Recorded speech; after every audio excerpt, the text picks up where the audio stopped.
Pineapple അരിഞ്ഞുകൊണ്ടിരിക്കുകയാണ്. ചേർക്കാനുള്ള സാധനങ്ങളാണ് തേങ്ങ, കറിവേപ്പില, വെളുത്തുള്ളി, ചുമന്നുള്ളി. ഇപ്പോൾ ജീരകമിട്ടു, ഉള്ളി, വെളുത്തുള്ളി, ചുവന്നുള്ളി, മഞ്ഞൾപ്പൊടി, കറിവേപ്പില, തേങ്ങ, ഇത് കാന്താരി.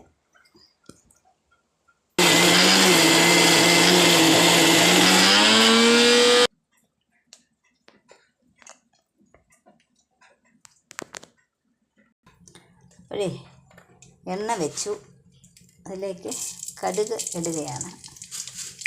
2-3 ഉലുവയും കൂടി ഇടുകയാണ്. പൊട്ടിക്കഴിഞ്ഞു. ഇനി പൈനാപ്പിൾ ഇടുകയാണ്. വഴറ്റുകയാണ്. ഇനി അതിലേക്ക് അല്പം ഉപ്പ് ചേർക്കുകയാണ്. സ്വല്പം വെള്ളം കൂടി ഒഴിച്ചത് വേവിക്കുവാണ്. ഇപ്പോൾ പൈനാപ്പിൾ വെന്തുകൊണ്ടിരിക്കുന്നു. മഞ്ഞൾപ്പൊടി അരച്ചതിൻ്റെ കൂടെ ചേർത്തതാണ്, തേങ്ങയുടെ കൂടെ. അതുകൊണ്ട് ഇപ്പം മഞ്ഞൾപ്പൊടി ചേർക്കുന്നില്ല. അപ്പോഴേ പൈനാപ്പിൾ വെന്ത് കഴിഞ്ഞു. ഇനി അതിലേക്കുള്ള അരപ്പ് ചേർക്കാണ് കേട്ടോ. മിക്സിയിൽ അരച്ചെടുത്തതാണിത്. ഈ അരപ്പ് ചേർക്കുവാണ്.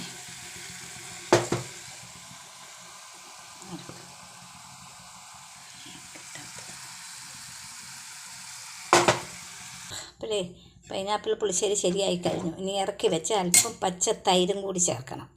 അപ്പോൾ പൈനാപ്പിൾ പുളിശ്ശേരി തൈരും ചേർത്ത് റെഡിയാക്കി വെച്ചിരിക്കുകയാണിത്. നല്ല ടേസ്റ്റാണ്. എല്ലാവരും ഇത് ഉണ്ടാക്കി നോക്കും.